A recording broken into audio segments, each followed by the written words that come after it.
Hi guys, it's Pasco from Team Vo2 here on another Sunday long run with my friend and yours, Sprocket. So guys, today's subject is Vo2 Max Testing, which you may have seen a few vids from myself and Simon a couple of months ago, where I had the pleasure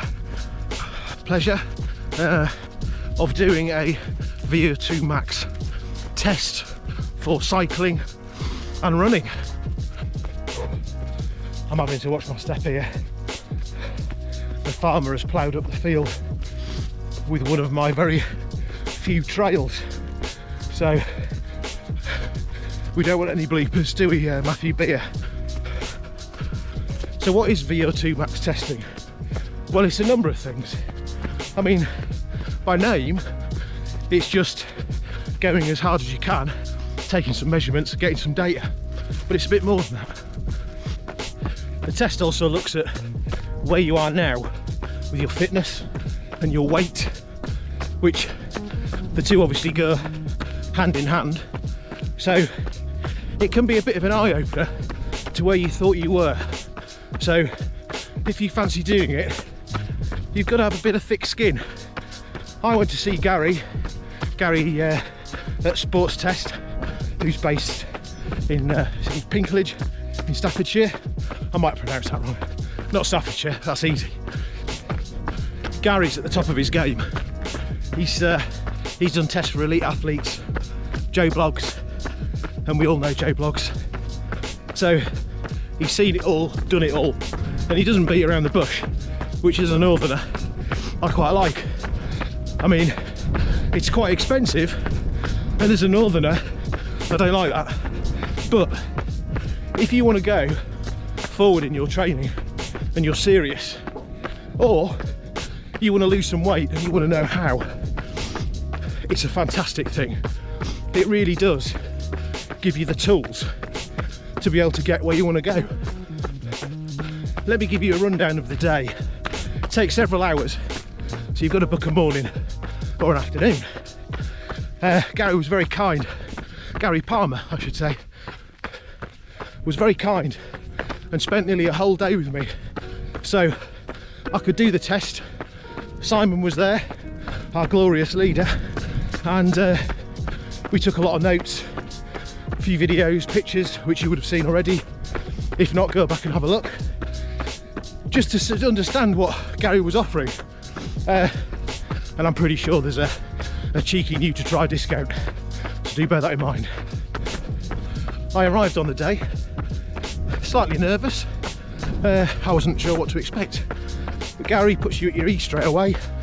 He's very matter of fact, and he's interested in you, which when you're paying out money for a service, I think that's really important.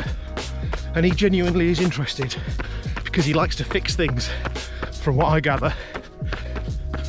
Gary asks you some pretty straightforward questions about where you are now, what you've done in the past, and what your goals are. Sorry. And you can be as open, as honest as you want, but I think honesty is the key there. There's no point telling him bits and pieces that aren't true, or you're exaggerating, because that's not going to do you any good in the long run. So now he's got that picture that you've given him, he can start building on that and working out the magic in the machines that you will later be strapped to. And who doesn't like to be strapped to a machine? So the first thing he does is measure your statistics, and of course he was flabbergasted by mine with my model body. Up here, people, I'm not a piece of meat, you know. So now it's time to measure you. So we do height, we do weight, and then the fat calipers come out, which I'm not sure anybody wants to be fat calipered, but it's a very, very accurate way of measuring your body fat. So we get all that stuff out of the way, and now he's got a really good picture of where you are, and in my case, how chubby I am. So next up, we set the bike up on his sort of one-of-a-kind turbo trainer, basically. It's at this point you are strapped to the Vo2 machine, and you have a heart rate chest monitor, which most of us are used to wearing. And I would point out, hygiene was noticeable. Everything was sterilised within an inch of its life. So for all you out there who worry about that kind of thing, it's all good. Now, you can go as technical as you like with this, but in its simplest terms, you're sitting on a turbo looking at a screen from 1980 with a line going up and down, and there are 3 zones: going too hard, spot on, going too slow.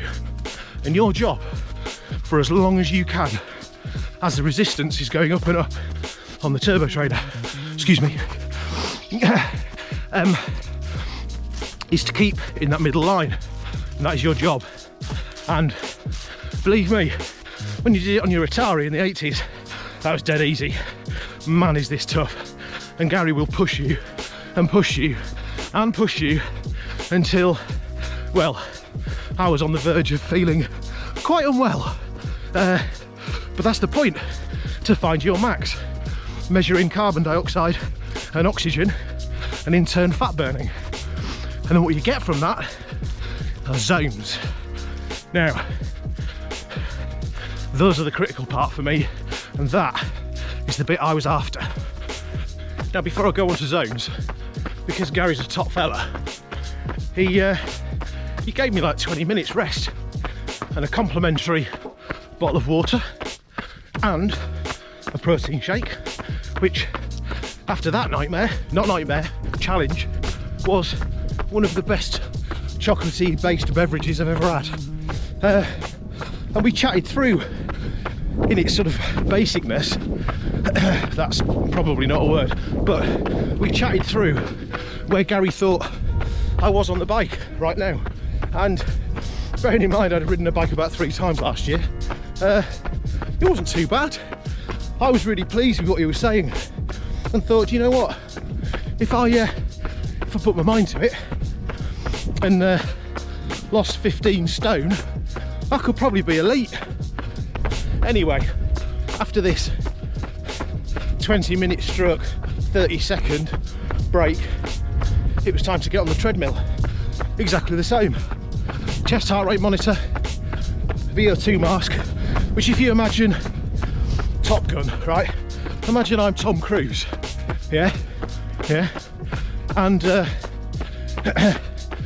you're in the bomber plane or fighter jet, whatever the hell that was, and they put the mask on. It's a bit like that.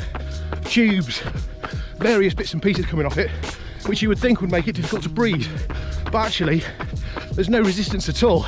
So when you're blowing with this mask on and you think, this thing's stopping me from breathing, no, that's just your body doing that.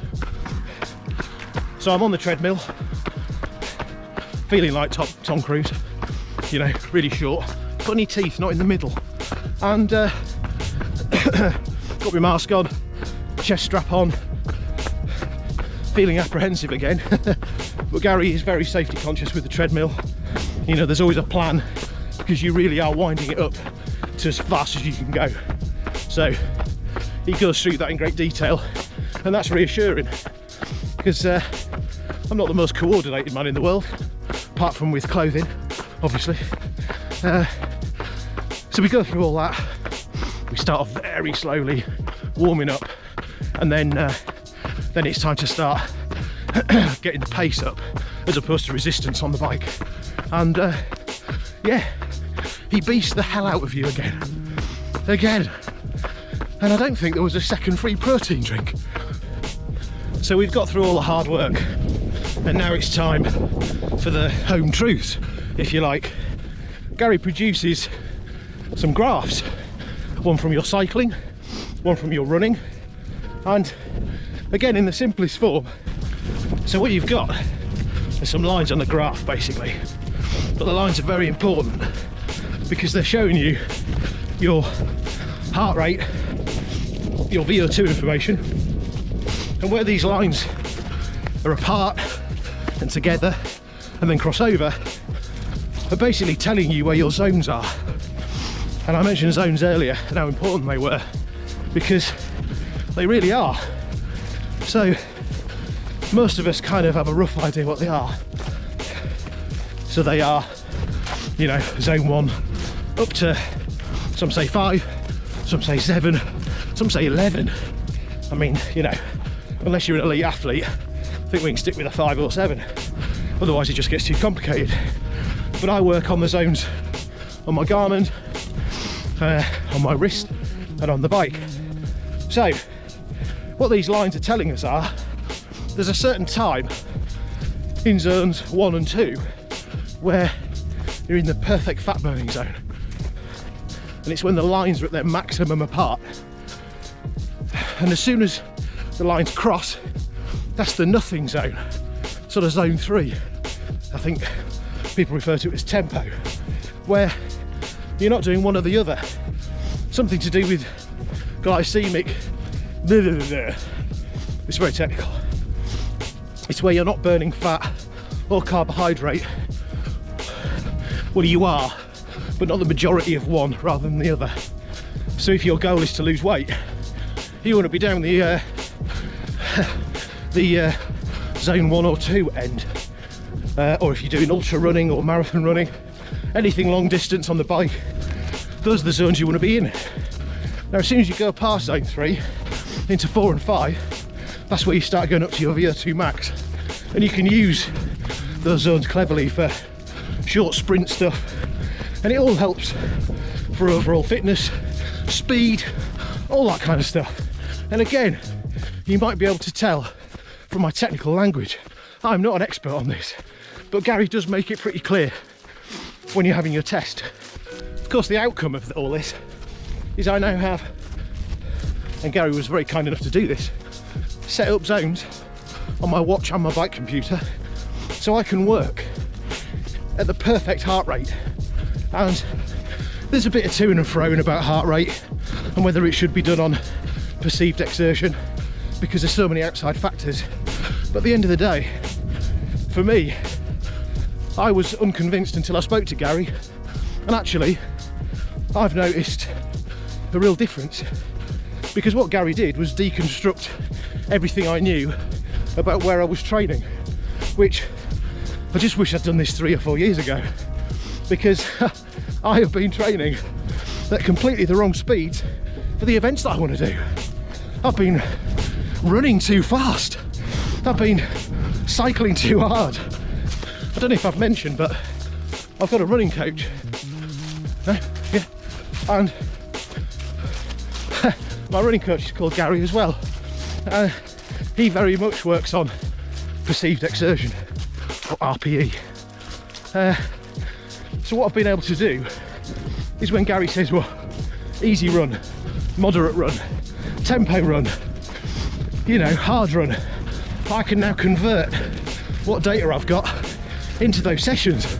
And I know I am absolutely nailing them spot on, as long as I stick in those heart rate zones. So yeah, one day I might be a bit tired, so my heart rate's a bit higher, but it doesn't matter. It's all about your fitness level at that moment and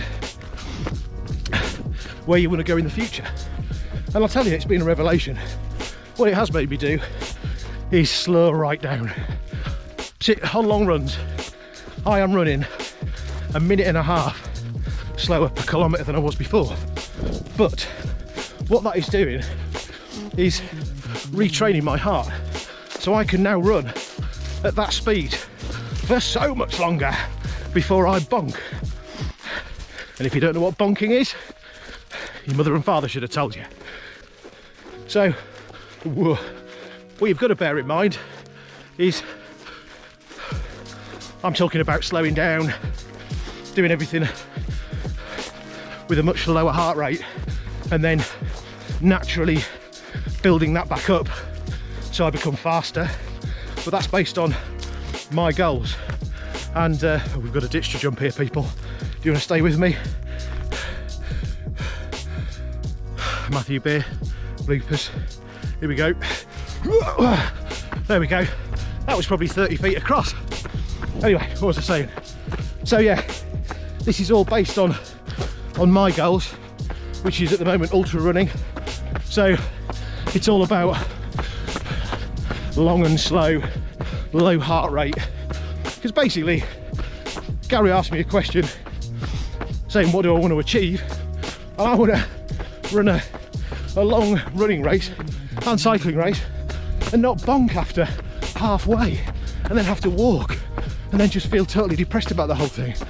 And he purely said, how fast do you go off at the start? And I said, well, whatever pace I want to run my race at, that's where I start at. And he just shook his head and said, well, so many people do that. And what you've got to do is start about at least a minute per kilometre slower, because that allows your heart to warm up. It's a muscle. And I'll tell you what, it makes an incredible difference, that warm up. So I do the first 2 to 3 kilometres just that bit slower, and then I can gradually build my pace up, and I don't blow. Well, I mean, I do eventually, but I've certainly noticed that I can run faster for longer and retain a lower heart rate, because I generally have a much higher heart rate, and that's probably something to do with being overweight. Well, it definitely is. But now I've got this information that allows me to run in this endurance zone. And zone 2 and zone 1 for ultra running is the magic zone, but there are obviously other zones, and like I said before, some people use 5, 7, 10, etc., but I break it down into 5/6 zones. Zone 1 being a recovery run, really low heart rate, walking if you need to, and that's it's difficult for me to say the heart rate because it's different for everybody, but you can do this on perceived exertion, i.e. how you feel. Zone 2, at the bottom end of zone 2, that is the endurance. So that is when you're running an ultra or long distance, or you're doing 100 miles on the bike, or whatever endurance is to you. At the top end of zone 2, that is what I call moderate, and this kind of fits in with the Strava key as well. Zone 3, which is the fourth zone if you like, that is tempo, which is the one that I rarely run in, because that is the one that you your body doesn't know whether it's burning fat or carbohydrate. It's kind of in the middle. And then zone 4/5 is threshold. So when you're really pushing yourself, you're doing short sprints, etc., or you're really going above race pace and pushing on, you're not going to last long in zone 4. And then zone 5/6 is the anaerobic, which is can barely breathe, 30-second burst. And that's a rough idea of what the zones are. Now, the eagle-eyed of you may have noticed that I have slipped into something more comfortable, and I'm here in my pain cave, which is littered with bikes. I'm having to stand in a very peculiar position around bikes. The reason for that is because my GoPro are out of charge on Sunday, so it is now Monday and I'm now finishing this video. So this is the end really anyway. So thanks for joining me. Couple of notes to finish off. Simon has agreed to do a special deal for Black Friday, and we love a deal. So if you're not a member of the team, then from Thursday to Saturday you can be a member at 10 quid instead of 25. Now, I've told you about the benefits before, and you get to be part of an amazing community of people, and that includes me. So what more could you possibly want? If you're really looking closely, you would have noticed some shameless product placement. Now, if you want one of these, let me show you a little bit closer. You can go on our shop. We have a shop where you can buy hats, tops, coats, tri-suits, all amazing gear. Go online, have a look on the Facebook page, see if there's something that tickles your fancy. One thing it's brilliant for is when we're all at race meets and you don't know who you're looking for. If you want to find a new to tryer, we've all got, well, not that, we've all got that emblazoned on our clothes. So get involved, people, and I will see you next week with Sprocket. No room for him in here. Take care. If you love to swim, bike, run, or all three, then how about becoming a part of a bigger network of people in Team New to Try? We have members from all around the globe, including the UK, America, France, and Australia, to name but a few, all taking advantage of the benefits of becoming a member. Even if you're already a member of a Try Club, you can still join Team New to Try and enjoy all of the discount benefits for bike insurance, sports nutrition, race discounts, and way more besides. Once you have joined, you'll be part of a community that has a team nutritionist, team physio, team pro advisors, including professional triathlete and coach Kip Walker. And even better, you get this for just £25 for a whole year, or $3.99 a month. And if that's not enough, you'll receive a free Team New to Try t-shirt and discounts on British Tri and British Cycling memberships. For more information, go to our Facebook page or webpage newtotry.co.uk. Team Need to Try!